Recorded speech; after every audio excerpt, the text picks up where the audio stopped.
Hello everyone, welcome to Monk tutorial. दोस्तों, आज के इस वीडियो लेक्चर में हम जानेंगे राजर्षि तुल्य वंश के बारे में, पर्वत द्वारक वंश और नल वंश के बारे में। प्रीवियस क्लास में हम लोगों ने जाना था गुप्त वंश के बारे में। ठीक है, अगर वो वीडियो आपने नहीं देखा होगा तो ऊपर आई बटन में वो वाला वीडियो पहले देख लीजिएगा। जो प्राचीन इतिहास है इसको बेसिकली हम लोग दो भागों में करके तोड़ सकते हैं। एक राष्ट्रीय राजवंश, जिसके बारे में अभी तक हम लोग अध्ययन कर रहे थे, जिसमें आपके महाजनपद काल, मौर्य वंश, सातवाहन वंश, कुषाण वंश, मेघ वंश, वाकाटक वंश और गुप्त वंश का अध्ययन हम लोगों ने किया है। अब जानते हैं जो क्षेत्रीय राजवंश है या स्थानीय राजवंश है। तो ये क्षेत्रीय राजवंश या स्थानीय राजवंश को भी हम लोग दो भागों में तोड़ सकते हैं। ठीक है, प्राचीन इतिहास के अंतर्गत क्षेत्रीय राजवंश कौन से होंगे? दक्षिण कोसल के राजवंश और बस्तर के राजवंश। आज की इस क्लास में दक्षिण कोसल के दो राजवंश, राजर्षि तुल्य कुलवंश और पर्वत द्वारक वंश के बारे में समझेंगे, और साथ ही बस्तर के जो राजवंश है नल वंश, उसके बारे में समझने का प्रयास करेंगे। चलिए, आज का जो पहला है हमारा टॉपिक वो है राजर्षि तुल्य कुलवंश। इस राजर्षि तुल्य कुलवंश को सूरवंश या सूरावंश के नाम से भी जाना जाता है। क्योंकि इसके संस्थापक कौन है? सूरा नाम के व्यक्ति मिलते हैं, इसके कारण इस वंश को सूरावंश के नाम से जाना जाता है। इसका अगर सन देखा जाए तो ये 4वीं से लेकर 6वीं शताब्दी के बीच में ये वंश आपके छत्तीसगढ़ के आरंग वाले क्षेत्र में शासन करता रहा होगा, इसके साक्ष्य मिलते हैं। ठीक है, इसमें हमको जानना क्या क्या है। तो देखिए, सबसे पहले जानते हैं इसकी राजधानी कहाँ रही होगी। राजऋषि तुल्य वंश की जो राजधानी थी वो याद रखिएगा, वर्तमान जो आरंग है आपका, ठीक है, आरंग या रायपुर वाला जो क्षेत्र था ये उनकी राजधानी रही होगी। इसकी जानकारी हमें कहाँ से प्राप्त होती है? तो याद रखिएगा, आरंग ताम्रपत्र से इसकी जानकारी प्राप्त होती है। आरंग ताम्रपत्र राजर्षि तुल्य कुल वंश के 6वें शासक भीमसेन द्वितीय द्वारा ये ताम्रपत्र जारी किया गया था। किसके द्वारा? भीमसेन द्वितीय। इनका शासनकाल मैं जैसा कि आपको पहले बताया 4वीं से लेके 6वीं शताब्दी।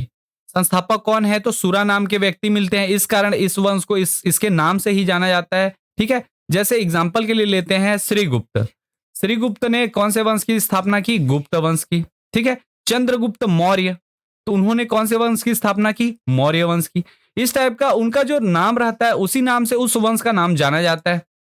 क्लियर है? ये उपाधि कौन सी धारण करते थे? तो याद रखिएगा, ये उपाधि धारण करते थे राजयोगी। जो राज्ययोगी उपाधि है उसकी तुलना चंद्रगुप्त द्वितीय के उदयगिरी गुफा लेक के राजाधिराज श्री की उपाधि से की जाती है। ठीक है, तो चंद्रगुप्त द्वितीय किसको कहा जाता है? तो आपको याद होगा विक्रमादित्य। उन्होंने एक और उपाधि धारण की थी, कौन सी उपाधि? राजाधिराज श्री। राजाधिराज श्री, ये उपाधि चंद्रगुप्त द्वितीय ने धारण की थी, और इसकी तुलना, राजयोगी की तुलना चंद्रगुप्त द्वितीय के उस उपाधि से की जाती है। और ये उपाधि कहां से पता चलती है? तो चंद्रगुप्त द्वितीय का उदयगिरी गुफा लेक। ठीक है, उदयगिरी कौन सा? गुफा लेक से हमको पता चलता है। ये चीज क्लियर है? इन लोगों की राजमुद्रा कैसी रही होगी? राजर्षि तुल्य कुलवंश की राजमुद्रा, तो याद रखिएगा, इनकी राजमुद्रा में सिंह का अंकन मिलता है। शेर छपा रहता था मुद्रा में। ठीक है, किसका अंकन मिलता है? सिंह का। इसमें कौन कौन से शासक होंगे? तो प्रमुख शासकों के बारे में जान लेते हैं। कुल 6 शासक मिलेंगे राजर्षि तुल्य कुलवंश में। ठीक है, इसकी 6 शासकों की जानकारी हमें आरंग ताम्रपत्र से पता चलती है। कौन कौन से शासक? तो सूरा, दैत्य प्रथम, विभीषण, भीमसेन प्रथम, दैत्य द्वितीय और भीमसेन द्वितीय। यही भीमसेन द्वितीय है जिनका हमें क्या प्राप्त हुआ है? आरंग ताम्रपत्र प्राप्त हुआ है। अब जो पीएससी व्यापम है, आयोग है, इससे कौन सा क्वेश्चन पूछता है? तो सबसे पहला क्वेश्चन पूछता है छत्तीसगढ़ कि प्राचीन छत्तीसगढ़ का स्थानीय राजवंश कौन सा है प्रथम, ऐसा पूछ देगा। तो याद रखिएगा, यह जो है प्राचीन छत्तीसगढ़ का प्रथम स्थानीय या क्षेत्रीय राजवंश है। कौन सा? राजऋषि कुल्य वंश, या फिर सूरवंश, या फिर सूरावंश। 3 अलग अलग नामों से जाना जाता है। इसमें कितने शासक हैं? सूरा, दैत्य प्रथम, विभीषण, भीमसेन प्रथम, दैत्य द्वितीय और भीमसेन द्वितीय। प्रीवियस क्लास में मैंने आपको बताया था, जो पिता का नाम रहता है, ठीक है, उसी के नाम के साथ पोते का नाम रख दिया जाता है, या फिर परदादा का जो नाम रहता है। जैसे एग्जांपल के लिए भीमसेन प्रथम ने क्या किया? अपने दादा का नाम अपने पुत्र को दे दिया। ठीक है, और दैत्य द्वितीय ने क्या किया? अपने पिता का नाम अपने पुत्र को दे दिया। इस प्रकार का ये नाम जो है वो चलते जाता है। ठीक है, तो चलिए इसमें सबसे पहले बात करते हैं जो इनके संस्थापक थे, कौन? सूरा, उनके बारे में। देखिए, ये इस वंश के क्या थे? पहले शासक थे, संस्थापक थे, या फिर आदि पुरुष आप बोल सकते हैं। राजऋषि तुल्य वंश के आदि पुरुष किसको कहेंगे? सूरा को कहेंगे। तो इनके पहले शासक या संस्थापक कौन थे? सूरा थे। ठीक है, इनके नाम से ही इस राजवंश को सूरा वंश भी कहा जाता है, और इन्हीं के नाम से इस वंश का नामकरण पड़ा। ठीक है, अब उसके बाद अंतिम शासक जो थे भीमसेन द्वितीय, इसके बारे में समझते। तो भीमसेन द्वितीय जो है इस वंश के अंतिम ज्ञात शासक थे। ठीक है, इनके बाद शासक रहे होंगे तो उनकी जानकारी हमें नहीं प्राप्त होती, ये चीज ध्यान रखिएगा। इनका एक हमें ताम्रपत्र प्राप्त हुआ है। कौन सा ताम्रपत्र? इनके आरंग ताम्रपत्र से ही राजऋषि तुल्यवंश की वंशावली की जानकारी प्राप्त होती है। क्लियर है? जिसमें कुल 6 शासकों का क्या है? उल्लेख है, अर्थात भीमसेन द्वितीय और इनके जो पूर्वज रहे होंगे 5 पूर्वज, उनका नाम। 5 पूर्वज कौन कौन से? प्रथम नंबर पे आएंगे सुरा, ठीक है। द्वितीय में आएंगे कौन से? आपके दैत प्रथम, फिर तृतीय आएंगे आपके विभीषण, चौथे शासक मिलते हैं आपको भीमसेन प्रथम, पांचवें हैं दैत द्वितीय और छठवें शासक खुद स्वयं भीमसेन द्वितीय है। तो इस प्रकार से भीमसेन द्वितीय और उसके 5 पूर्वज राजाओं के नाम इस आपके आरंग ताम्रपत्र में अंकित हैं। क्लियर है? इस ताम्रपत्र से ज्ञात होता है कि इसके द्वारा गुप्त संवत का प्रयोग किया जाता था, जिससे यह निष्कर्ष निकाला जा सकता है कि इन्होंने गुप्तों की अधीनता स्वीकार कर लिया रहा होगा। क्लियर है? इस जो गुप्त संवत का लेख है वो कंफर्म नहीं हो पाया है, 182 अथवा 282 अंकित है। क्योंकि जो पहला वाला डिजिट है 1 या 2 है, ये क्लियर नहीं हो पा रहा है। ठीक है, ये थोड़ा विजिबल नहीं है, तो वो 182 लिखा है या 282 लिखा है गुप्त संवत में, वो चीज कंफ्यूजन क्रिएट करती है। क्लियर है? अब देखिए, ये जो ताम्रपत्र है, ये ताम्रपत्र क्यों जारी किया गया था?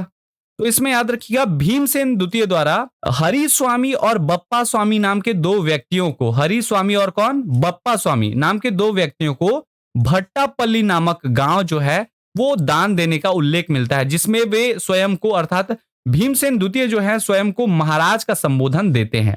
अपने आप को क्या बोलते हैं? महाराज। साथ ही ये जो है कौन सा उपाधि धारण करते थे? तो याद रखिएगा, राजयोगी या राज्य योगी। क्लियर है?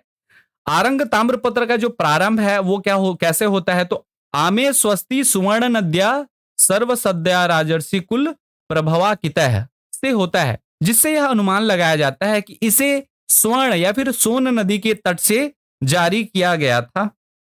क्लियर है? इस ताम्रपत्र से किसी रानी, मंत्री अथवा सेनापति के बारे में कोई भी जानकारी प्राप्त नहीं होती, ये चीज ध्यान रखिएगा। ठीक है, इसमें सिर्फ और सिर्फ आपके भीमसेन द्वितीय और उसके पूर्व 5 राजाओं के ही नाम मिलते हैं। किसी रानी, मंत्री, सेनापति, इन लोगों का जानकारी हमको प्राप्त नहीं होता।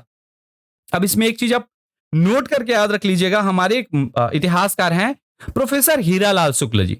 उनके अनुसार इस वंश का जो संबंध है वो कलिंग नरेश खारवेल से है। अब इन्होंने ऐसा तर्क क्यों प्रस्तुत किया?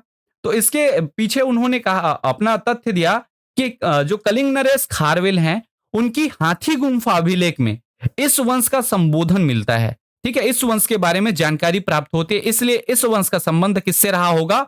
कलिंग नरेश खारवेल से रहा होगा, ये कहते हैं हमारे इतिहास शास्त्री प्रोफेसर हीरालाल शुक्ल जी। चलिए, अब जो आरंग क्षेत्र है वो कहां मिलता है? तो आरंग क्षेत्र याद रखिएगा, आरंग ताम्रपत्र जो है रायपुर, अभी वर्तमान रायपुर जिले में स्थित है आरंग, और यहीं से आरंग ताम्रपत्र प्राप्त हुआ है। क्लियर है? देखिए, इस आरंग ताम्रपत्र में हमको क्या पता चला है? तो 6 शासकों के बारे में उल्लेख मिलते हैं। कौन कौन से? सुरा, दैत प्रथम, विभीषण, भीमसेन प्रथम, दैत द्वितीय और भीमसेन द्वितीय। साथ ही हमें क्या जानकारी मिलती है? तो भीमसेन जो द्वितीय हैं, इन्होंने क्या किया था? हरि स्वामी और बप्प स्वामी नाम के 2 व्यक्तियों को भट्टापल्ली नामक जो गांव है वो क्या था? दान में दिया था। और ये जो भट्टापल्ली नामक गांव है, ये चीज याद रखिएगा, ये दोंडा वाले क्षेत्र में स्थित था। दोंडा में स्थित भट्टापल्ली, ऐसा करके भी आप याद रख सकते हैं। ये चीज आपका क्लियर हो गया राजर्षि तुल्य कुलवंश में। अब हम लोग समझते हैं किस वंश के बारे में? अगला जो वंश है हमारा पर्वत द्वारक वंश। पर्वत द्वारक वंश के बारे में याद क्या रखना है? तो सबसे पहला चीज, इसका शासनकाल जो रहेगा वो 5वीं शताब्दी के आसपास रहेगा। ठीक है, इसमें क्या क्या जानना है हमको? तो पहली चीज जानते हैं हम लोग, इसकी राजधानी कहां रही होगी। देखिए, पर्वत द्वारक वंश का जो वर्तमान क्षेत्र है, अगर हम लोग देखें तो गरियाबंद का इलाका जो है, ठीक है, कुछ हिस्सा आपका किसका आएगा? तेल नदी घाटी बेसिकली होता है, तो कुछ हिस्सा किसका रहेगा? आपका छत्तीसगढ़ का गरियाबंद वाला, और कुछ उड़ीसा का हिस्सा। इसकी जो तत्कालीन राजधानी थी वो तारभ्रमक या फिर तारंभक कही जाती थी। ठीक है, तारंभक, 2 नाम मिलते हैं, तारभ्रमक या फिर तारंभक, ये राजधानी थी। ठीक है, पर्वत दूसरा जो राजधानी बना वो बना पर्वत द्वारक। और ये क्षेत्र कहां है? तो तेल नदी घाटी। आप ध्यान से देखेंगे इस मैप में तो यहां पे बहती है तेल नदी। कौन सी नदी? तेल नदी। और ये तेल नदी छत्तीसगढ़, वर्तमान छत्तीसगढ़ और उड़ीसा में बहती है। ठीक है, इनका शासनकाल जो है वो 5वीं शताब्दी में रहा होगा। इसकी जानकारी हमें कहां से मिलती है? तो इसकी जानकारी इस वंश के जो दूसरे शासक होते हैं, ठीक है, उनके ताम्रपत्र से मिलती है। और वो ताम्रपत्र का नाम है तेरह सिंघा ताम्रपत्र। ये तेरह सिंघा ताम्रपत्र याद रखिएगा। इसके जो जारी करता है वो है तुष्टिकर। तेरह सिंघा ताम्रपत्र के जारीकर्ता कौन है? तुष्टिकर है। और इसकी जानकारी हमको तुष्टिकर के तेरह सिंघा ताम्रपत्र से प्राप्त होती है कि पर्वत द्वारक वंश नाम का कोई वंश इस क्षेत्र पर शासन करता रहा होगा। ये जो पर्वत द्वारक वंश वाले हैं, इनका नाम पर्वत द्वारक क्यों पड़ा, पहले उस चीज को समझते हैं। तो द्वारक का अर्थ होता है दान देने वाला। क्या होता है? दान देने वाला। ठीक है, तो ये जो शासक मिलेंगे आपको, इसमें बेसिकली दो शासक मिलेंगे और दोनों शासक क्या कर देंगे? दान दे देंगे। ठीक है, और इस कारण इस वंश को ही क्या बोल दिए? पर्वत द्वारक वंश बोले। पर्वतीय क्षेत्र को ये दान में दे देंगे। ठीक, ये जो उपासक थे, किसके उपासक रहे होंगे? तो याद रखिएगा, इनकी एक देवी थी जिनका नाम था स्तंभेश्वरी देवी। ठीक है, स्तंभेश्वरी देवी के ये क्या रहेंगे? उपासक रहेंगे। और इन दोनों शासकों की जो माता थी एक ही थी, उसका नाम क्या था? कौस्तुंभेश्वरी देवी। ठीक है, स्तंभेश्वरी देवी माता है जिनकी पूजा की जाती है। और ये इनकी खुद की माता है, उपासक नहीं है, ये इनकी माता है। कौस्तुंभेश्वरी देवी इनकी माता है। अब दो शासक कौन कौन से हैं उसको समझ लेते। तो हमको दो शासकों का उल्लेख मिलता है। एक है आपके कौन? सोमन्नराज। ठीक है, और दूसरे हैं तुष्टिकर। ये वही तुष्टिकर हैं जिनका तेरह सिंघा ताम्रपत्र हमें प्राप्त हुआ है। ठीक है, तुष्टिकर का आपका कौन सा ताम्रपत्र? तेरह सिंघा ताम्रपत्र। याद रखिएगा, कहा जाता है कि जो कौस्तुंभेश्वरी देवी है, इनका तबियत एक बार क्या हो गया? खराब हो गया। तो उसके कारण जो महाराज सुमन्नराज थे, उन्होंने देवभोग वाला जो क्षेत्र है, यहां आप देखेंगे यहां मिलेगा आपको देवभोग। ये देवभोग वाला जो क्षेत्र है, उन्होंने क्या किया? दान में दे दिया। ठीक है, किसने दिया देवभोग क्षेत्र को दान में? तो महाराज सुमन्नराज ने। अब उसके बाद जो महाराज तुष्टिकर आते हैं, उनके तेरह सिंघा ताम्रपत्र से तेल नदी घाटी पर शासन करने वाले इस वंश के दो शासकों के बारे में हमको जानकारी मिलती है। पहले शासक होते हैं कौन? सोमन्नराज। और दूसरे शासक कौन? स्वयं महाराज तुष्टिकर, जिनके तेरह सिंघा ताम्रपत्र जिन्होंने जारी किया था। अब देखिए, इस वंश का नाम ही है पर्वत द्वारक वंश, अर्थात ये दान दे देंगे। तो अब आपके जो राजा तुष्टिकर होंगे, ये क्या करेंगे? आपके पर्वत द्वारक वाला क्षेत्र को ही पूरा क्या कर देंगे? दान कर देंगे। और इस तरह से ये जो वंश है, इसकी जानकारी यहां पे समाप्त हो जाती है। इससे ज्यादा कोई जानकारी इस वंश की छत्तीसगढ़ में नहीं प्राप्त होती। याद रखिएगा, ये चीज आपके लिए इंपॉर्टेंट है। ये जो वंश है वो छत्तीसगढ़ और उड़ीसा दोनों क्षेत्र में फैला हुआ था। तो उड़ीसा के इतिहास में इस वंश की जानकारी आपको प्राप्त होगी। क्लियर है? चलिए, इसका जो अगर क्षेत्र देखा जाए तो उसका क्षेत्र कौन सा था? देवभोग, जिसको राजा सोमन्नराज ने क्या किया था? दान में दे दिया था। ठीक है, ये एक इंपॉर्टेंट नोट करके आप याद रख सकते हैं इसमें कि ये जो वंश था पर्वत द्वारक वंश, ये लगभग आपके सरबपुरी वंश की अधीनता स्वीकार करते थे। इसके साक्ष्य हमको प्राप्त हुए हैं। ठीक है, तो पर्वत द्वारक वंश किसकी अधीनता स्वीकार करते थे अगर पूछा जाए तो? सरबपुरी वंश की अधीनता स्वीकार करते थे। क्लियर है? चलिए, अब हम लोग बस्तर के राजवंश में पहुंच जाते हैं। ठीक है, दक्षिण कोसल के दो राजवंशों के बारे में हम लोगों ने जाना, राजर्षि तुल्य कुलवंश और पर्वत द्वारक वंश। अब दूसरा हम लोग जानते हैं बस्तर के राजवंश। बस्तर के राजवंश में आज हम लोग समझेंगे नल वंश। और ये नल वंश याद रखिएगा, आपको पता होगा वाकाटक वंश और गुप्त वंश के समकालीन था, जो राष्ट्रीय राजवंश थे उनके समकालीन। प्रीवियस सेशन में हम लोगों ने जो क्लास 8 था, क्लास 9 था, उसमें इसके बारे में बहुत डिटेल में अध्ययन किया है।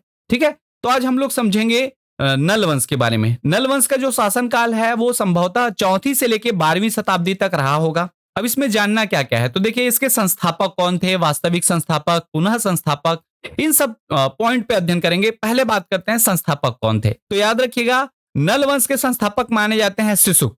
ठीक है, सिसुक नाम के व्यक्ति नल वंश के संस्थापक माने जाते हैं, किंतु वास्तविक संस्थापक वराहराज को माना जाता है।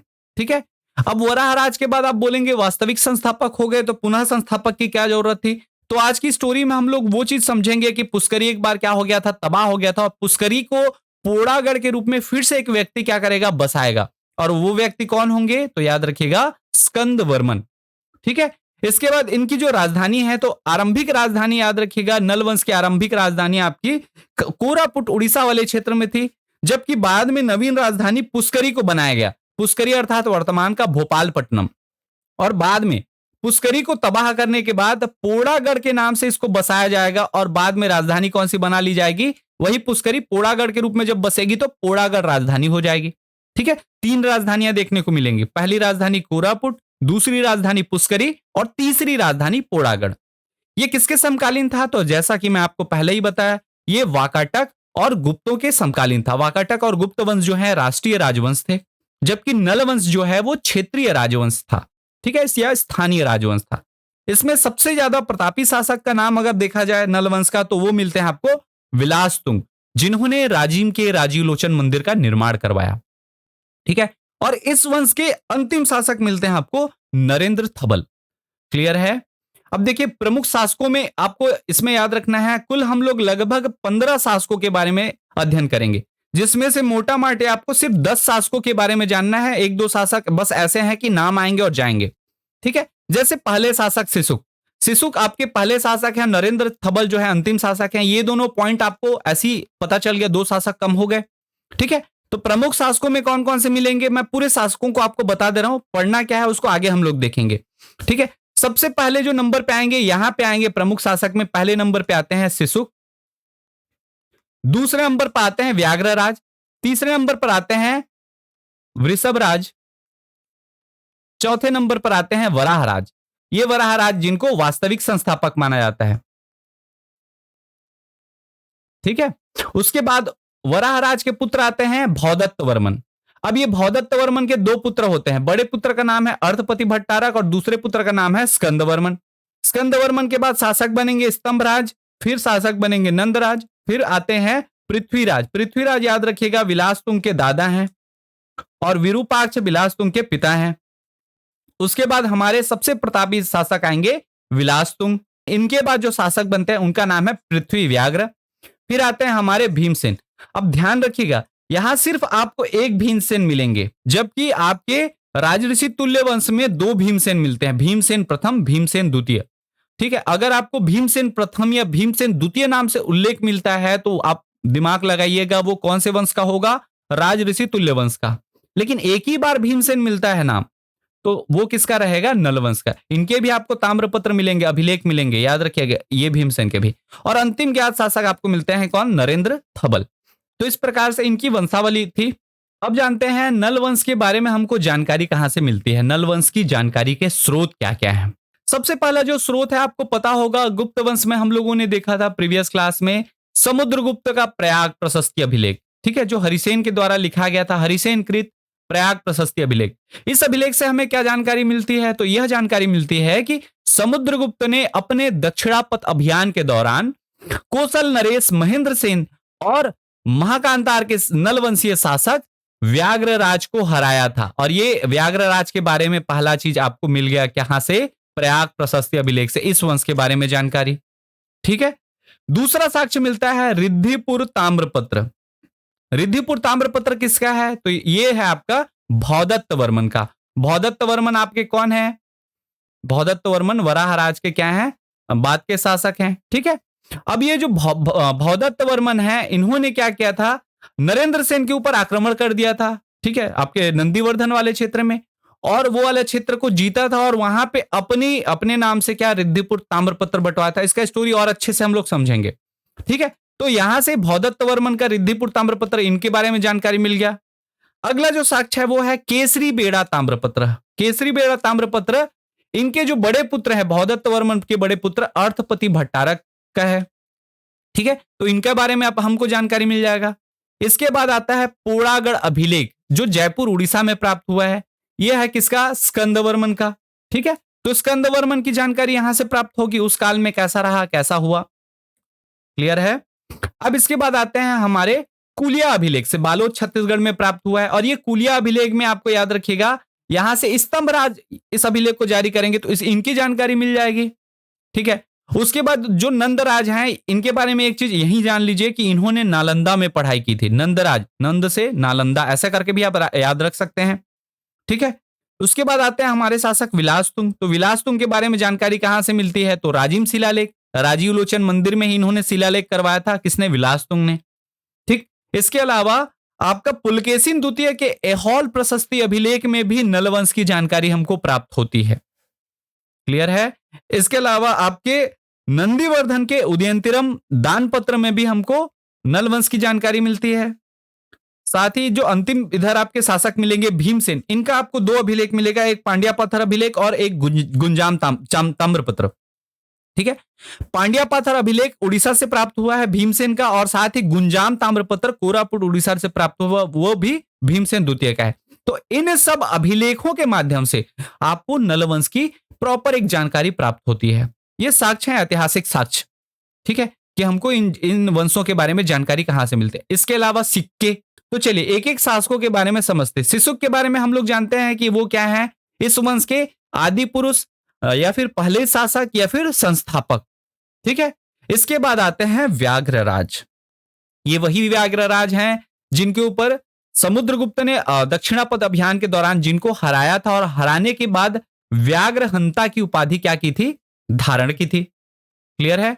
ये वाले हम लोग समकालीन वंश के युद्ध प्रमाणिक में ये चीज देख चुके हैं, तो इसको मैं ज्यादा डिटेल में नहीं जाऊंगा। बस ये जान लीजिएगा कि प्रयाग प्रशस्ति अभिलेख के अनुसार गुप्त वंश के प्रतापी शासक समुद्रगुप्त ने दक्षिणापथ अभियान के दौरान कोसल के शासक महेंद्र सेन तथा नलवंशीय महाकांता नरेश व्याघ्रराज को पराजित किया था तथा व्याघ्रहंता की उपाधि धारण की थी। और यह है आपका कौन सा? प्रयाग प्रशस्ति अभिलेख।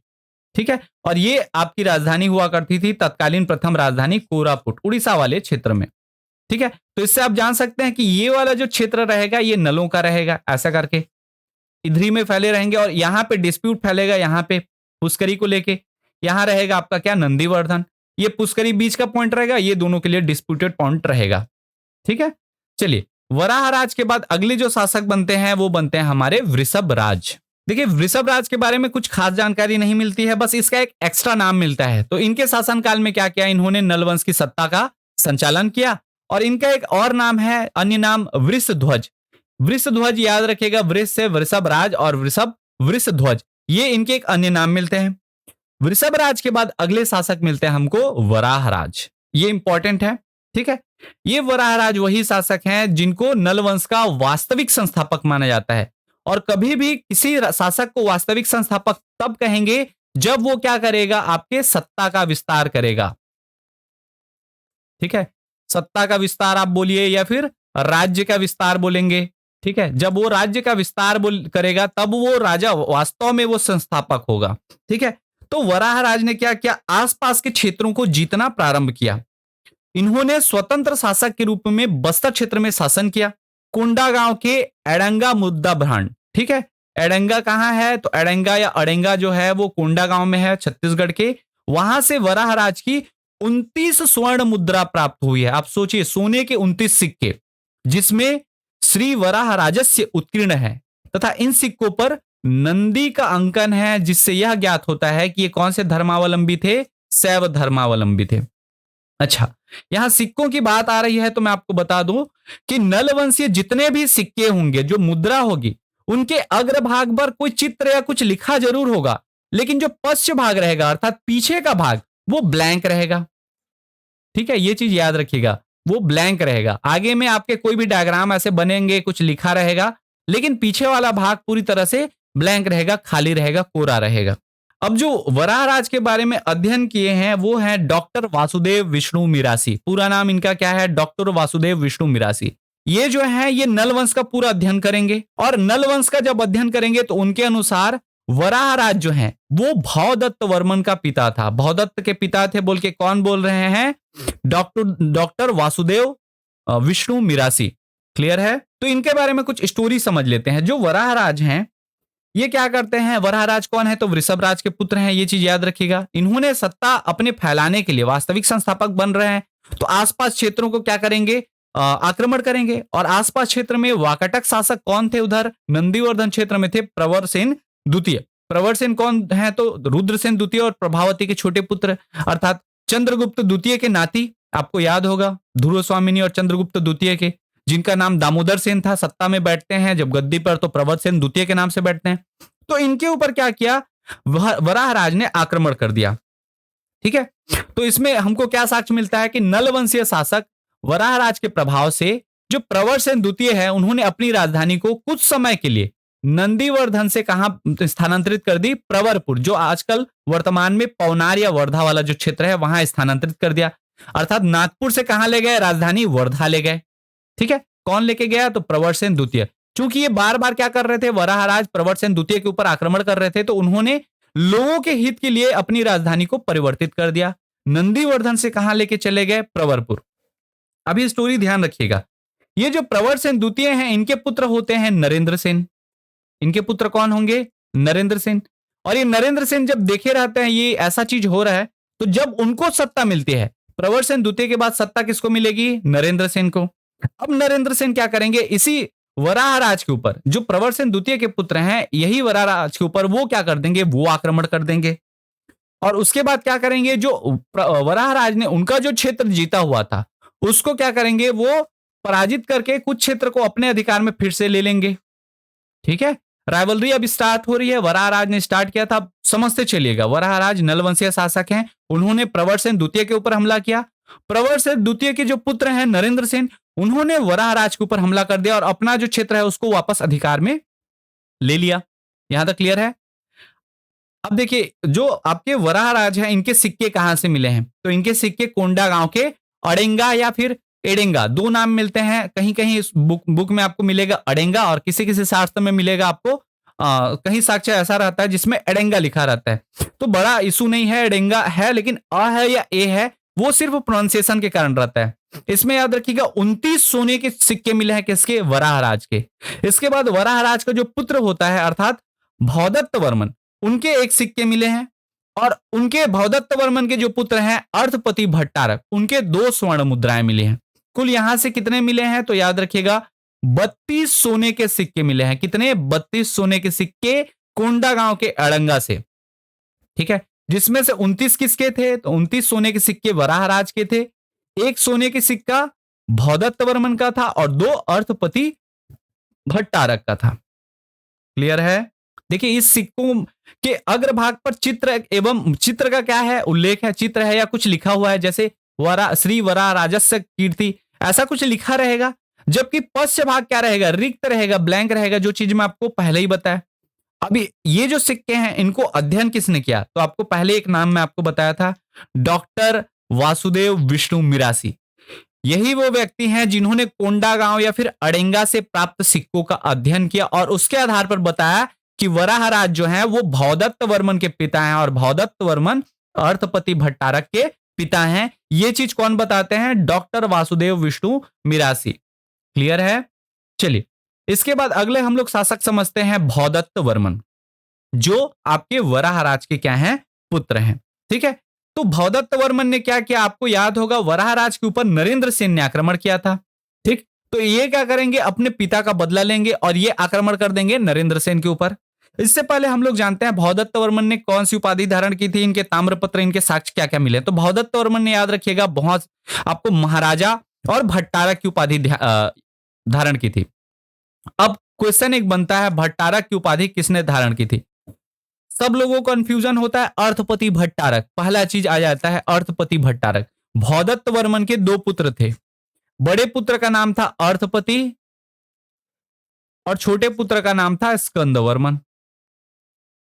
भौदत्त वर्मन के 2 पुत्र अर्थपति वर्मन और स्कंद वर्मन, इनका नाम ही था भौदत्त वर्मन। ठीक है, लेकिन जो पहली बार भट्टारक का उपाधि है वो याद रखिएगा भौदत्त वर्मन ने धारण किया था। उसके बाद उनके जो बड़े पुत्र हैं अर्थपति भी क्या करते हैं, भट्टारक की उपाधि धारण करते हैं और इतिहास में फिर इनको अर्थपति भट्टारक कहा जाता है। तो पहला चीज याद रखिएगा, भट्टारक की उपाधि सर्वप्रथम किसने धारण की थी, तो भौदत्त वर्मन ने की थी, ना कि अर्थपति भट्टारक ने। अर्थपति भट्टारक बाद में धारण करेंगे। क्लियर है। इनका ताम्रपत्र याद रखिएगा, 3 ताम्रपत्र प्राप्त हुआ है। एक है आपका रिद्धपुर ताम्रपत्र, एक है मुरासी ताम्रपत्र और एक है रीठा ताम्रपत्र। इनसे हमें क्या साक्ष्य मिलता है कि इनकी जो पत्नी थी उनका नाम था अचाली भट्टारिका। क्योंकि ये भट्टारक का उपाधि धारण किए थे, इसलिए इन्होंने अपनी पत्नी को कौन सी उपाधि दे रखी थी? भट्टारिका की। अचाली उनका नाम था, कहीं कहीं अचाली भट्टारक भी मिलता है, अचाली भट्टारक या फिर अचाली भट्टारिका। इनकी जो राजधानी रही होगी वो कोरापुट, प्राथमिक राजधानी में ही ये शासन करेंगे, कोरापुट क्षेत्र में। और ये किसके उपासक थे? तो ये भगवान शंकर के शैव धर्मावलंबी थे ये भी। ठीक है। अब देखिए, कोंडागांव के एडंगा मुद्रा भांड से भौदत्त वर्मन की एक सोने की मुद्रा प्राप्त हुई है, ये हम लोग देख चुके हैं। 29 वराहराज का था, एक आपके भौदत्त वर्मन का, और 2 अर्थपति भट्टारक का। ठीक है। और ये एक स्वर्ण मुद्रा में क्या लिखा हुआ है? तो श्री भौदत्त राजस्व उत्कीर्ण है, जिससे हमको पता चलता है कि किसका है? भौदत्त वर्मन का है। ठीक है। अब देखिए, ये जो कहानी है इसमें मैं आपको फिर से पास्ट में लेके चलूंगा। वराहराज के ऊपर नरेंद्र सेन ने हमला किया था। नरेंद्र सेन कौन? तो प्रवर सेन द्वितीय का वो क्या था? पुत्र था। ठीक है। प्रवर सेन द्वितीय कौन? तो रुद्रसेन द्वितीय के पुत्र। इस प्रकार से तो नरेंद्र सेन के ऊपर, चूंकि वराहराज के ऊपर नरेंद्र सेन ने हमला किया था, तो भौदत्त वर्मन क्या करेगा? अपने पिता का हार का बदला लेगा और नरेंद्र सेन के ऊपर ये हमला कर देगा। ठीक है। या लड़ाई होगी और नरेंद्र सेन जो है वो हार जाएंगे। ठीक है। अब भौदत्त वर्मन यहां शांत नहीं होगा। नरेंद्र सेन को हराने के बाद उनकी जो राजधानी थी, कहां? नंदीवर्धन, इसको तहस नहस करके आग लगा देगा। वाकाटक वंश की जो राजधानी नंदीवर्धन थी, उसको भौदत्त वर्मन, नल वंशीय शासक भौदत्त वर्मन नरेंद्र सेन को पराजित करेगा और उसके बाद उसकी राजधानी को भी क्या कर देगा? आग लगा देगा। अब ये चीज कहानी हमको कहां से पता चलती है? तो इसका स्रोत है भौदत्त वर्मन का रिद्धिपुर ताम्रपत्र, जो यहां पे अलग से मैंने हाईलाइट कर रखा हुआ है। रिद्धिपुर ताम्रपत्र से ज्ञात होता है कि वाकाटक राजा नरेंद्र सेन को पराजित किया तथा उनकी राजधानी नंदीवर्धन को तहस नहस करके जला दिया। किसने तहस नहस करके जलाया? तो भौदत्त वर्मन ने। उन्होंने अपने रिद्धिपुर ताम्रपत्र में ऐसा गुदवाया है। ठीक है। इनके 2 बेटे होते हैं। ठीक। तो रिद्धिपुर ताम्रपत्र में, अच्छा एक चीज आपको मैं बताना भूल गया, रिद्धिपुर कहां है? तो वर्तमान अमरावती में है। ठीक है, महाराष्ट्र में। अब इसका स्टोरी भी समझिए। जो नंदीवर्धन है आपको पता होगा, वर्तमान नागपुर, इस क्षेत्र पर आप यहां से देखेंगे, ये मान लीजिए हमारा क्या? कोरापुट। ठीक है। और यहां पे है आपका क्या? नंदीवर्धन। कोरापुट से आक्रमण हुआ किसके ऊपर? नंदीवर्धन के ऊपर। और ये जो शासक हैं ये हार चुके हैं, नंदीवर्धन को जला दिया गया। इसके बाद ये और आगे बढ़ेंगे और यहां पे जाएंगे, ये कौन सा जगह? रिद्धिपुर में। रिद्धिपुर महाराष्ट्र वाले ही क्षेत्र में है। ठीक है, अमरावती में। अब यहां जाकर ये क्या करेंगे? भौदत्त वर्मन अपने नाम के तांबे के पत्ते बंटवाएंगे, ताम्रपत्र, और जिसको कहा जाता है रिद्धिपुर ताम्रपत्र। उसमें क्या बोलेंगे कि ये क्षेत्र मैं जीत चुका हूं और ये क्षेत्र मैं आप लोगों को दान में देता हूं, ऐसा वो लिखवाएंगे रिद्धिपुर में। तो इससे पता चलता है कि उन्होंने उस क्षेत्र को विजित किया था। ठीक है। और ये रिद्धिपुर ताम्रपत्र वास्तव में रिद्धिपुर दान पत्र है। ठीक है। तांबे में लिखा गया इसलिए ताम्रपत्र है, लेकिन वो दान दिया जा रहा था इसलिए वो क्या है? रिद्धिपुर दान पत्र। तो अगर कभी आपको रिद्धिपुर ताम्रपत्र दान पत्र भी मिले तो कंफ्यूज नहीं होना है, वो बात रिद्धिपुर ताम्रपत्र की हो रही है। ठीक है। तो उन्होंने अपने जो गाथा का गुणगान है वो तांबे के पत्ते में उत्कीर्ण कराया और लोगों पे बंटवा दिया कि ये इलाका मैं जीत चुका हूं, यह क्षेत्र मेरा है, मैं विजिट कर चुका हूं, तो मैं इसे आप लोगों को दान में देता हूं। इस प्रकार का भौदत्त वर्मन का कौन सा था? रिद्धिपुर ताम्रपत्र। क्लियर है। अब इनके 2 बेटे होते हैं। चूंकि इन्होंने किसको हरा दिया है? नरेंद्र सेन को हरा दिया है। अब इनके 2 बेटे होंगे। बड़े बेटे का नाम था अर्थपति। ठीक है, अर्थपति वर्मन था, जो बाद में अर्थपति भट्टारक की उपाधि धारण करेंगे। और जो छोटे बेटे थे कनिष्क पुत्र, वो कौन थे? कनिष्क पुत्र स्कंद वर्मन है। ठीक है। 2। तो अब राजा कौन बनेंगे? ज्येष्ठ पुत्र अर्थपति भट्टारक बनेंगे। ठीक है। अब जानते हैं अर्थपति भट्टारक के बारे में। देखिए, ये भौदत्त वर्मन के ज्येष्ठ पुत्र थे, बड़े पुत्र थे। इन्होंने बहुत सारी उपाधि धारण कर रखी थी, सबसे ज्यादा उपाधि इन्हीं का था। ठीक है। जैसे नाम में ही क्लियर है, एक भट्टारक है, इसके अलावा महेश्वर, महासेनापति, त्रिपताका ध्वज, नल नृपति, कुलावन्य। ठीक है। तो इस प्रकार की इनकी उपाधि थी, भट्टारक, महेश्वर, महासेनापति, पताका ध्वज, नल नृपति, कुलावन्य। इसके साक्ष्य हमको कहां से मिलते हैं अर्थपति भट्टारक के? तो इनका एक आपको ताम्रपत्र मिलेगा, केसरी बेड़ा ताम्रपत्र, वहां से इनकी जानकारी हमको मिलती है। इनकी जो राजधानी थी वो कहां कहां रही होगी? पुष्करी। ये राजधानी चेंज कर चुके हैं। पुष्करी क्यों राजधानी बनाएंगे? तो आपको पता होगा, इनके जो पिता थे भौदत्त वर्मन, उन्होंने नंदीवर्धन पूरे क्षेत्र को जीत लिया था। ठीक है। नंदीवर्धन को जला दिए थे, जला के तहस नहस कर दिए थे, और पुष्करी वाले क्षेत्र को नया राजधानी बनाया, जो आपके वर्तमान भोपालपट्टनम में है। क्लियर है। अब देखिए या इनके भी जो साक्ष्य हैं वो कोंडागांव से मिलेंगे। कोंडागांव के एडंगा मुद्रा भांड से अर्थपति भट्टारक की 2 स्वर्ण मुद्रा प्राप्त हुई है, जिसमें श्री अर्थपति राजस्य उत्कीर्ण मिलता है। अब देखिए जो राजा हैं ये एक काम अच्छा करके जाते थे, अपने सिक्के चलवाते थे तो उसमें अपना नाम लिखवा देते थे, तो हमको ढूंढने में भी आसानी होती है। अर्थपति राजस्य मतलब अर्थपति राजा का होगा, अर्थपति भट्टारक का है ये सिक्का, ऐसा पता चल गया। इनके पिता भौदत्त वर्मन ने नरेंद्र सेन को हराया था और नंदीवर्धन को आग लगा दिया था। अब नरेंद्र सेन के पुत्र आएंगे स्टोरी में, कौन? पृथ्वी सेन द्वितीय। ये क्या करेंगे? इनके ऊपर हमला कर देंगे, ठीक है, और इन दोनों के बीच लड़ाई होगा और अर्थपति भट्टारक जो है वो हार जाएंगे। अब मतलब पत्थर का बदला पत्थर से, ठीक है। इस प्रकार का जो कॉन्सेप्ट है वो पृथ्वी सेन द्वितीय अपनाएंगे। तुमने हमारी राजधानी जलाई थी, एक काम करते हैं हम तुम्हारी राजधानी जला देते हैं। और अब पृथ्वी सेन द्वितीय जो है अर्थपति भट्टारक की राजधानी पुष्करी को जला देंगे, ठीक है। यहां पुष्करी फिर से जल गई, तहस नहस हो गई। इसका जानकारी हमको कहां से मिलता है कि पृथ्वी सेन द्वितीय ने अर्थपति भट्टारक की राजधानी को जलाया? तो इसके लिए अर्थपति भट्टारक का जो केसरी बेड़ा ताम्रपत्र है वहां से ज्ञात होता है। इन्होंने ताम्रपत्र जारी किया था साक्ष्य के रूप में कि वाकाटक राजा पृथ्वी सेन द्वितीय ने राजधानी पुष्करी को तहस नहस करके जला दिया है। क्लियर है? हाँ, इनके उपासक की अगर मैं बात करूं, अर्थपति भट्टारक किसके उपासक थे? तो ये भगवान शंकर के उपासक थे, ठीक है। केसरी बेड़ा ताम्रपत्र वर्तमान उड़ीसा वाले क्षेत्र में स्थित है, ठीक। चूंकि ये पुष्करी को जला देंगे तो वापस किधर चले जाएंगे? वापस उड़ीसा साइड जाएंगे। यहाँ पे आपका पुष्करी है, यहाँ नंदीवर्धन है, नंदीवर्धन से इधर आक्रमण कर दिए, यहाँ पुष्करी के ऊपर पुष्करी को जला दिए, तो ये भाग के किधर जाएंगे? उड़ीसा। और उड़ीसा में आपके कौन सा जगह? केसरी बेड़ा में ये ताम्रपत्र जारी करेंगे, इसलिए कहलाता है केसरी बेड़ा ताम्रपत्र। चलिए अगले शासक मिलते हैं आपको स्कंदवर्मन। स्कंदवर्मन कौन है ये चीज ध्यान में रखिएगा। स्कंदवर्मन आपके भौदत्त वर्मन के छोटे पुत्र हैं, कनिष्ठ पुत्र, ठीक है।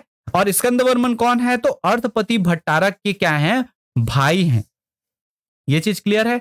तो स्कंदवर्मन भौदत्त वर्मन का छोटा पुत्र था या फिर अर्थपति भट्टारक का भाई था। इन्होंने 2 उपाधि धारण की थी, बेसिकली महाराजा और भट्टारक की, सेम उनके पिताजी की तरह, ठीक है।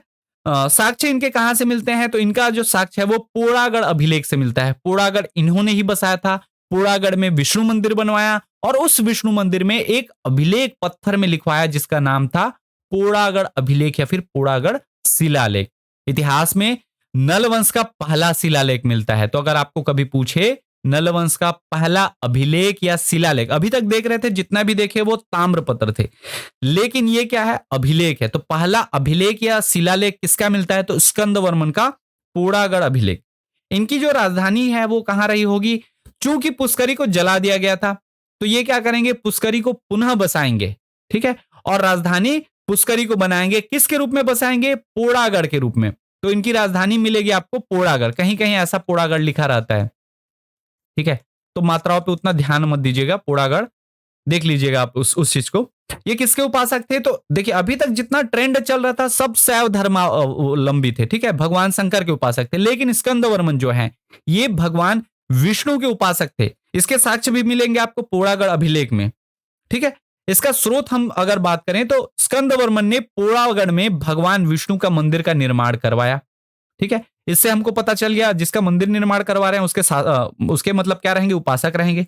जहां पर उन्होंने पोड़ागढ़ शिलालेख लिखवाया जिससे ज्ञात होता है कि नलवंशीय राजा अर्थपति भट्टारक के भाई, ठीक है, ये किसके भाई थे? अर्थपति भट्टारक के भाई या फिर भौदत्त वर्मन के छोटे पुत्र स्कंदवर्मन ने पुष्करी को पोड़ागढ़ के रूप में पुनः स्थापित कर वाकाटक नरेश देवसेन को पराजित किया। अब यहां पे ध्यान रखिएगा, आपको याद होगा देवसेन जो है वो कौन है? तो पृथ्वीसेन के बाद के शासक हैं। अब उनके जो छोटे भाई हैं वो आक्रमण कर देंगे किसके बाद? पृथ्वीसेन के बाद जो भी नंदीवर्धन में शासक रहेंगे और शासक बनेंगे देवसेन। देवसेन जो है वत्सगुल्म शाखा के थे। मैं वाकाटकों में इस चीज को मैं अच्छे से समझाया हूं कौन है देवसेन, आपको पता चल जाएगा, ठीक है। तो स्कंदवर्मन ने किसके ऊपर आक्रमण कर दिया? देवसेन के ऊपर। अब देवसेन को हरा देंगे, ठीक है। इसके बाद क्या होगा कि ये जो कहानी है देवसेन को पराजित करने का वो क्या करेंगे? पोड़ागढ़ शिलालेख में उल्लेखित करवा देंगे कि मैं यहाँ पे विष्णु मंदिर जो बनवाया उसमें एक शिलालेख चिपकवा दिए और वहां बोले कि मैं जो नलवंशीय राजा अर्थपति भट्टारा का छोटा भाई स्कंदवर्मन पुष्करी को पोड़ागढ़ के रूप में पुनः स्थापित कर रहा हूं और मैंने ही वाकाटक नरेश देवसेन को क्या किया है, पराजित किया है। ठीक है, तो इसमें इंपॉर्टेंट चीज क्या है, पोड़ागढ़ अभिलेख, ये इंपॉर्टेंट है, पूछा जाता है। पोड़ागढ़ शिलालेख को नलों का पहला शिलालेख है। ठीक है, ये चीज याद रखिए, नलों का पहला शिलालेख कौन सा है, पोड़ागढ़ शिलालेख। अभी तक जितने मिल रहे थे आपको ताम्रपत्र मिल रहे थे, चाहे वो रिद्धिपुर ताम्रपत्र हो, केसरी बेड़ा ताम्रपत्र, वो सारे ताम्रपत्र थे। लेकिन पहली बार नलों का खुद का शिलालेख कौन सा है, पोड़ागढ़ अभिलेख। ठीक है, यह शिलालेख इन पंक्तियों से प्रारंभ होता है। स्कंदवर्मन ने क्या लिखवाया था स्टार्टिंग में ही, विजेता था, विजेता हूं और विजेता ही रहूंगा। यहां से स्टार्ट होता है आपका पोड़ागढ़ अभिलेख। तो जो जितने साक्ष्य हैं उसको अगर हम लोग देखें, ये समकालीन वंश थे, इस चीज का हमको पता चल गया। ठीक है, जितने युद्ध हैं हम लोग उनको देखें। भौदत्त वर्मन के ऊपर भौदत्त वर्मन ने नरेंद्र सेन के ऊपर हमला किया था। इससे पहले हम लोग जान चुके हैं नरेंद्र सेन ने किसके ऊपर हमला किया था, वराहराज के ऊपर हमला किया था। ठीक है, वराहराज के पुत्र होते हैं भौदत्त वर्मन, उन्होंने नरेंद्र सेन की मृत्यु होने के बाद नरेंद्र सेन के जो पुत्र हैं पृथ्वीसेन द्वितीय, उन्होंने अर्थपति भट्टारक के ऊपर हमला किया। अर्थपति भट्टारक इसमें हार जाएंगे। ठीक है, उसके बाद पुष्करी जल जाएगी। अर्थपति भट्टारक के छोटे भाई आते हैं स्कंदवर्मन। एक चीज मैं यहाँ रेक्टिफाई करना चाहूंगा, प्रीवियस क्लास में मैंने जहां तक आपको अर्थपति भट्टारक का पुत्र है बोला था, तो उसको रेक्टिफाई कर लीजिएगा, वो मिस स्पेल्ट हो गया था या मैं थोड़ा मिसगाइड कर दिया था, तो उस चीज को ध्यान रखिएगा। अर्थपति भट्टारक के छोटे भाई हैं कौन, स्कंदवर्मन। वो पुष्करी को पुनः बसाएंगे और देवसेन के ऊपर आक्रमण कर देंगे। ठीक है, इसमें देवसेन पराजित हो जाएगा। तो इस प्रकार से जो इनका जो राइवलरी था वो पीढ़ी दर पीढ़ी दो वंशों के बीच में, वाकाटक वंश, इधर देखेंगे नंदीवर्धन के वाकाटक और इधर देखेंगे नल वंश। ठीक है, महाकांतार के नल वंश, इनकी अलग अलग राजधानियां मिलती हैं और बेसिकली विवाद का मेन कारण रहता है ये वाला क्षेत्र पुष्करी, यही विवाद का कारण रहता है। क्लियर है, तो ये सारा चीज हम लोग देख चुके हैं। अब समझते हैं स्कंदवर्मन के बाद जो अगले शासक बनते हैं कौन, स्तंभराज। नलवंशीय शासकों में एक चीज याद रखिएगा, कुल आपको 4 शासकों के सिक्के मिलते हैं। 4 शासक कौन कौन से, तो एक है वराहराज, ठीक है, एक है भौदत्त वर्मन, एक है अर्थपति भट्टारक और लास्ट आपको मिलते हैं कौन, हमारे स्तंभराज। और एक चीज इनको इंपॉर्टेंट बनाता है कि सर्वाधिक जो 55 सोने के सिक्के हैं इनके मिले हैं स्तंभराज के, 55 सोने के सिक्के। ठीक है, दूसरे नंबर पर एडंगा में मिला था 29 सोने के सिक्के वराहराज के, भौदत्त वर्मन के 1 सोने के सिक्के और अर्थपति भट्टारक के 2 सोने के सिक्के। लेकिन स्तंभराज के 55 सोने के सिक्के मिले हैं। और ये जो तीनों थे, ये तीनों कहां मिले हैं, तो एडंगा में मिले हैं, ये चीज याद है आपको। लेकिन इनका जो मिला है वो कुलिया में मिला है। कुलिया कहां है भाई, तो कुलिया याद रखिएगा बालोद छत्तीसगढ़ में है। कुलिया मृत भांड से इनके 55 आपके क्या मिले हैं, स्वर्ण मुद्रा मिली है। तो ये इंपॉर्टेंट हो जाता है कौन कौन से आपके शासक के कितने कितने सिक्के मिले हैं। इसको थोड़ा यहाँ पे मैं कंफ्यूज आप ना हो बोल के मैं लिख दिया हूं। ठीक है, अब देखिए स्तंभराज के बारे में हमको जानना क्या है, तो पहला चीज बालोद के कुलिया अभिलेख से यह ज्ञात होता है कि चालुक्य शासक कीर्तिवर्मन प्रथम ने नल वंश पर आक्रमण किया था। अब ये कुलिया अभिलेख किसके द्वारा लिखा गया है, तो कुलिया अभिलेख लिखा गया है स्तंभराज के द्वारा। ठीक है, और इससे हमको क्या ज्ञात होता है कि चालुक्य शासक कौन, कीर्तिवर्मन प्रथम। ये नाम थोड़ा इंपॉर्टेंट है, याद रखिएगा। क्यों इंपॉर्टेंट है मैं बताऊंगा। ये नल वंश के शासकों के नाक में दम करके रखेगा कीर्तिवर्मन, चालुक्य शासक। ठीक है, वो भी क्या कर रहा है, अपने साम्राज्य का विस्तार करने का प्रयास कर रहा है। बालोद के कुलिया अभिलेख से नंदराज और स्तंभराज नामक नल वंश के शासकों की भी जानकारी मिलती है। अब कौन आगे है कौन पीछे है, इतिहासकारों में मतभेद है। कोई कहते हैं नंदराज पहले आए, कोई कहते हैं स्तंभराज पहले आए, तो इसमें मतभेद है। आप लोग भी इस मतभेद में ना पढ़िएगा, बस जानिएगा स्तंभराज और नंदराज नाम के 2 शासक मिलते हैं। ठीक है, स्तंभराज के 55 सोने के सिक्के, 55 स्वर्ण सिक्के कुलिया या फिर बालोद, जो कुलिया है कहां है, वर्तमान बालोद में है, छत्तीसगढ़ में, वहां से प्राप्त हुआ है। ठीक, अब ये जो सिक्के हैं इन सिक्कों के अग्रभाग पर चित्र का उल्लेख है, चित्र या कुछ लिखा हुआ है, जबकि पश्चिम भाग क्या है, रिक्त है। और इसमें वो चीज जो आप देख पा रहे थे, पहले अड़ंगा में जो सिक्के मिले थे, श्री फलाना कीर्ति, श्री ढमकाना कीर्ति, अलग अलग जो राजा थे उनके नाम थे, श्री वराराजस्य कीर्ति। ठीक है, वराराजस्य ये लिखा था। भौदत्त वर्मन से ऐसा कुछ नहीं है ना इसमें। इसमें क्या था, सिर्फ सिक्के के अग्रभाग में चित्र था और कुछ उल्लेख होता था, और पश्च भाग इनका भी क्या था, रिक्त था। मतलब नल वंश में ये चीज कॉमन पीढ़ी दर पीढ़ी चली आ रही थी। अब ये जो सिक्के हैं, इन सिक्कों का अध्ययन किसने किया, तो हमको मिलते हैं डॉक्टर लक्ष्मी शंकर निगम जी। ठीक है, इन्होंने स्तंभराज के 55 सोने के सिक्कों का अध्ययन किया और इसके आधार पर इन्होंने ये जानकारियां प्रदान की। कौन है, डॉक्टर लक्ष्मी शंकर निगम जी। क्लियर है। स्तंभराज के बाद जो अगले शासक आपको नाम मिलते हैं, मैं आपको पहले ही बताया कौन आगे है कौन पीछे है, उस पर आप लोग मत पढ़िएगा। ठीक है, इतिहास है तो जो साक्ष्य मिलते हैं उसमें ही हम लोग जाएंगे। वर्तमान में देखिए जो बालोद है यही स्थित है आपका क्या, कुलिया, जहां से 55 स्वर्ण मुद्रा मिली है, किसकी, स्तंभराज की। सिक्कों के अग्रभाग पर चित्र एवं उल्लेख है, जबकि पश्च भाग क्या है, रिक्त है। और इन 55 सिक्कों का अध्ययन किसने किया, डॉक्टर लक्ष्मी शंकर निगम जी के द्वारा किया गया है। ठीक है, अगले शासक मिलते हैं हमको नंदराज। नंदराज के बारे में स्टार्टिंग में ही मैं आपको बताया था। पहला फैक्ट, इनकी जो शिक्षा दीक्षा हुई है वो नालंदा विश्वविद्यालय से हुई है। नालंदा विश्वविद्यालय आपको याद होगा। ठीक है, समुद्रगुप्त के बाद गुप्त वंश में ही गुप्त वंशीय शासकों ने नालंदा विश्वविद्यालय की स्थापना की थी। ठीक है, तो ये इंपॉर्टेंट हो जाता है। नालंदा विश्वविद्यालय यहाँ उतना फेमस था कि यहाँ के शासक भी क्या करते थे, वहां पढ़ने जाते थे। और एक चीज जो इंपॉर्टेंट है, वो इनके शासन काल में पुनः चालुक्य वंशीय शासक कौन, वर्मन प्रथम ने फिर से आक्रमण कर दिया। स्तंभराज के ऊपर किया था। अब यहाँ पे कीर्तिवर्मन प्रथम ने किसके ऊपर आक्रमण कर दिया, नंदराज के ऊपर भी आक्रमण कर दिया। नंदराज के बाद अगले शासक बनते हैं आपके पृथ्वीराज। पृथ्वीराज के बारे में क्या है, तो इनके जो पोते थे वो बहुत प्रतापी शासक होंगे, इसलिए पृथ्वीराज को पढ़ा जाता है। ठीक है, उतना कुछ खास इनके में नहीं था। याद रखिएगा, यह विरूपाक्ष का पिता तथा विलास तुंग का दादा था। विलास तुंग प्रतापी शासक बनेंगे तो उनके दादा के बारे में उल्लेख करेंगे कि ये मेरे दादा थे, इसलिए उनके बारे में पढ़ा जाता है। ठीक है, इनकी जानकारी कहां से मिलती है, तो पृथ्वीराज की जो जानकारी है विलास तुंग के राजिम शिलालेख से ज्ञात होता है कि इनके समय में भी चालुक्य वंशीय शासक कीर्तिवर्मन प्रथम ने नलों पर आक्रमण कर दिया। अब ध्यान देखिए, कीर्तिवर्मन प्रथम ऐसे आदमी मिल रहे हैं जो सब जगह आक्रमण किए पड़े हैं, हर राजा बदल रहा है फिर से आक्रमण। ठीक है, इसके बाद अगले शासक बनते हैं पृथ्वीराज के पुत्र अर्थात विरूपाक्ष। विरूपाक्ष के बारे में क्या जानना है, तो सिंपल सी बात है, ये विलास तुंग के क्या थे, पिता थे। क्योंकि प्रतापी राजा के पिता हैं तो इसलिए इतिहास में इनको याद रखा जाएगा। अब अगले शासक हमारे बनते हैं कौन, विलास तुंग, जो इस वंश के सबसे ज्यादा प्रतापी शासक माने जाते हैं। ठीक है, विलास तुंग क्या है, सर्वाधिक प्रतापी शासक माने जाते हैं नलवंश के। इसके साक्ष्य कहां से मिले हैं, तो याद रखिएगा, राजिम के राजीव लोचन मंदिर में स्थित है राजिम शिलालेख, मंदिर के अंदर स्थित है। ठीक है, और ये किसके उपासक थे, तो ये भी स्कंदवर्मन की तरह भगवान विष्णु के उपासक थे। स्कंदवर्मन ने जैसे पोड़ागढ़ में भगवान विष्णु के मंदिर बनवाए, इन्होंने क्या किया, राजिम में राजीव लोचन मंदिर बनवाया। और ये जो राजीव लोचन मंदिर है ये भगवान विष्णु का मंदिर है। तो एक फैक्ट जो बहुत इंपॉर्टेंट है, पेपर में एज इट इज पूछ लिया जाता है, वो है राजीव लोचन मंदिर के बारे में।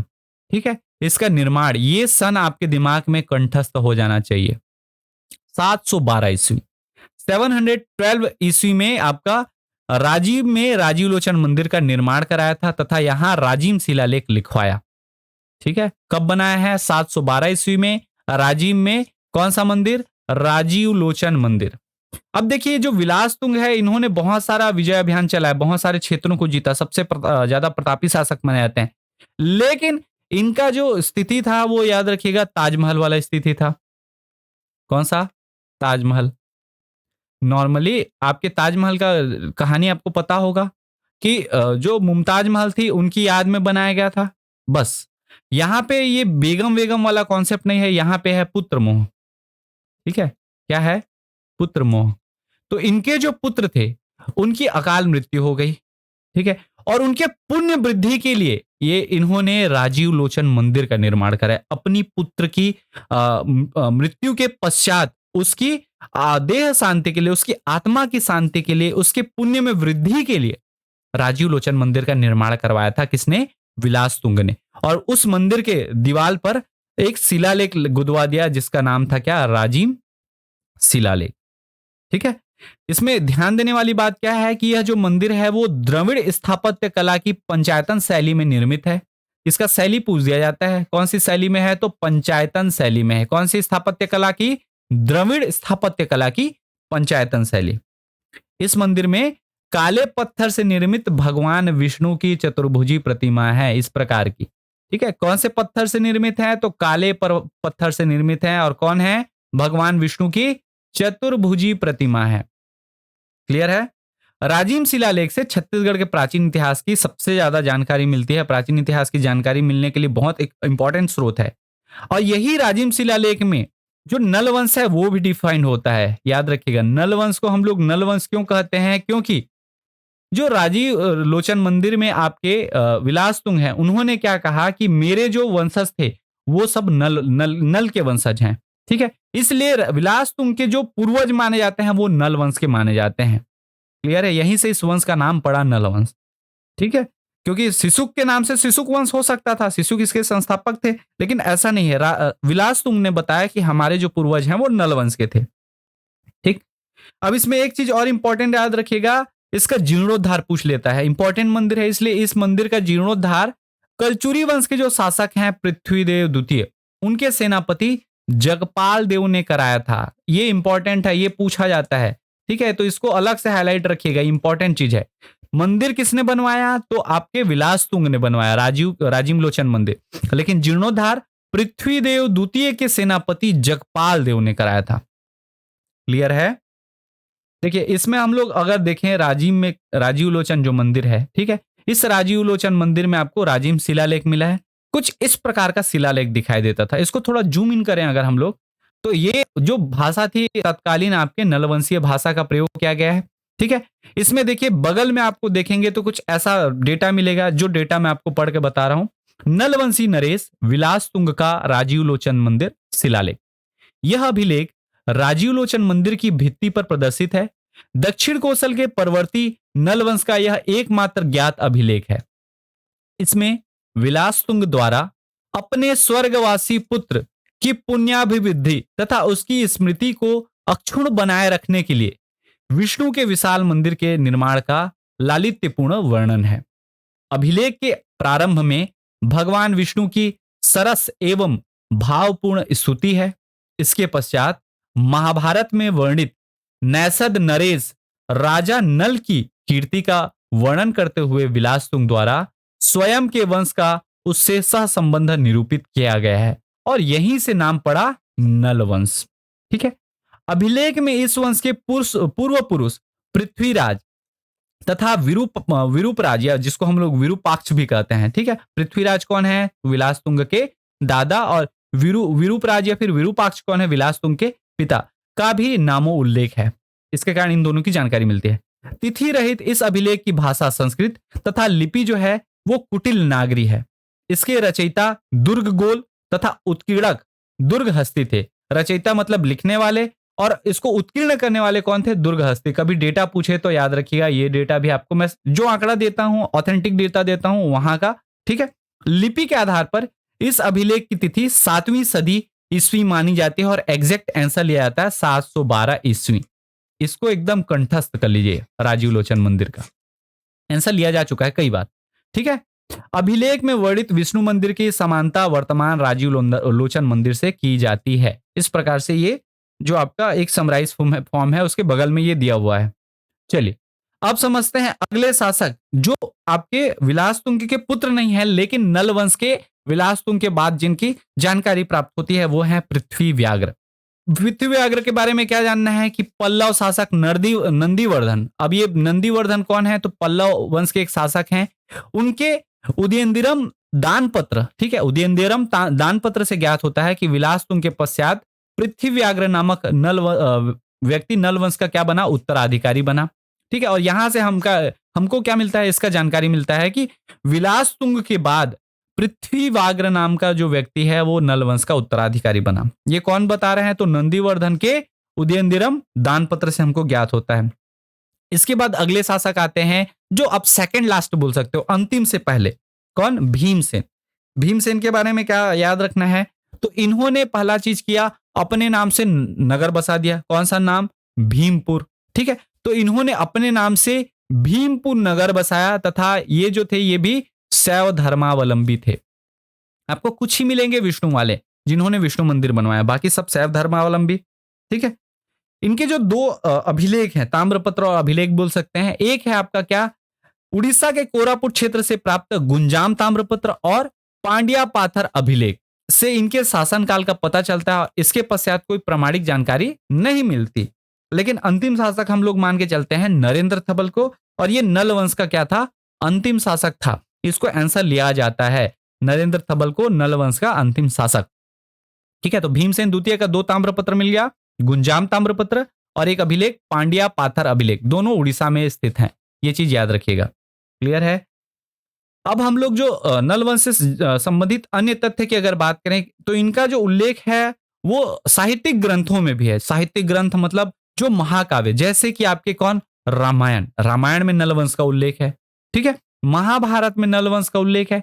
इसके अलावा सतपथ ब्राह्मण, ब्राह्मण ग्रंथ में सतपथ ब्राह्मण में नलवंश का उल्लेख है, और पाणिनि का अष्टाध्यायी है, ठीक है, उसमें भी आपके नल वंश का उल्लेख मिलता है। तो ये सोचिए, साहित्यिक ग्रंथों में भी इस वंश का उल्लेख मिलता है।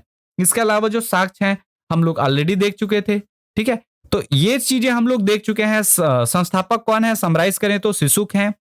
वास्तविक संस्थापक जिन्होंने साम्राज्य का विस्तार किया, वराहराज। पोड़ागढ़ या फिर आपके जो पुष्करी है उसको पोड़ागढ़ के रूप में पुनः स्थापित किया, इसलिए पुनः संस्थापक स्कंदवर्मन। प्रारंभिक राजधानी कौन सी थी, कोरापुट, बाद में नवीन राजधानी पुष्करी, और उसके बाद कौन सी बनी, तो पोड़ागढ़। ठीक है, ये वाला अड़ा कर दे रहा हूं, पोड़ागढ़। सर्वाधिक प्रतापी शासक विलास तुंग, जिनका क्या मिलता है, राजीव लोचन मंदिर जिन्होंने बनाया 712 ईस्वी में, जिनका राजिम शिलालेख मिलता है। अंतिम शासक मिलते हैं नरेंद्र थबल। ठीक है, ये वंशावली हम लोग देख चुके हैं, और इनके बारे में जो जानकारी के स्रोत हैं वो एक बार मैं फिर से रिवाइज कर दे रहा हूं आपको। प्रयाग प्रशस्ति अभिलेख समुद्रगुप्त का हरिसेन कृत। ठीक है, इसके अलावा आपको रिद्धिपुर ताम्रपत्र जो अमरावती महाराष्ट्र में मिली है, ठीक है, ये आपके भौदत्त वर्मन का। अर्थपति भट्टारा का केसरी बेड़ा ताम्रपत्र उड़ीसा से प्राप्त हुआ है। पुड़ागढ़ अभिलेख जो जयपुर उड़ीसा से प्राप्त हुआ है, स्कंदवर्मन का। ठीक, कुलिया अभिलेख बालोद जिले छत्तीसगढ़ से प्राप्त हुआ है, जिसमें स्तंभ राज के आपके अभिलेख मिलते हैं, और साथ ही 55 सिक्के भी मिले हैं कुलिया से ही। राजिम शिलालेख जो राजिम में है, किसका मिलता है, तो विलास तुंग का। ठीक है, इसके अलावा एहोल प्रशस्ति अभिलेख पुलकेशिन द्वितीय से नलवंश की जानकारी मिलती है, एहोल प्रशस्ति अभिलेख से। उदेंद्रम दान पत्र जो है आपके नंदीवर्धन का, इससे भी हमको नलवंश की जानकारी मिलती है। पांड्या पाथर अभिलेख जो उड़ीसा से प्राप्त हुआ है, भीमसेन द्वितीय द्वारा लिखाया गया था, और साथ ही भीमसेन द्वितीय का गुंजाम ताम्रपत्र जो कोरापुट उड़ीसा से प्राप्त हुआ है, इससे भी नल वंश की जानकारी मिलती है। तो इस प्रकार से इस वंश की जानकारी बहुत सारे सोर्स। अब इतिहास चूंकि हम लोग देख रहे हैं, प्राचीन इतिहास में अब डेटा मिलना चालू हो रहा है। अब हमको साहित्यिक साक्ष्य भी मिल रहे हैं, ऐतिहासिक साक्ष्य भी मिल रहे हैं, और इसके अलावा पुरातात्विक साक्ष्य भी मिलने प्रारंभ हो रहे हैं। ठीक है, तो इतिहास में अब धीरे धीरे डेटा जो है आपके पास बढ़ते चला जाएगा। आशा है ये नल वंश, राजर्षि तुल्य कुलवंश और आपका पर्वत द्वारक वंश समझ आ गया होगा। अगली क्लास में हम लोग जानेंगे सरबपुरी राजवंश के बारे में। यह स्थानीय राजवंश था। यहां तक वीडियो पूरा देखने के लिए धन्यवाद। अगर वीडियो पसंद आता है तो प्लीज वीडियो लाइक करें। चैनल पर अगर आप नए हैं तो चैनल सब्सक्राइब करें। मिलते हैं बहुत जल्द अगली वीडियो में, तब तक लिए जय हिंद, जय भारत, वंदे मातरम।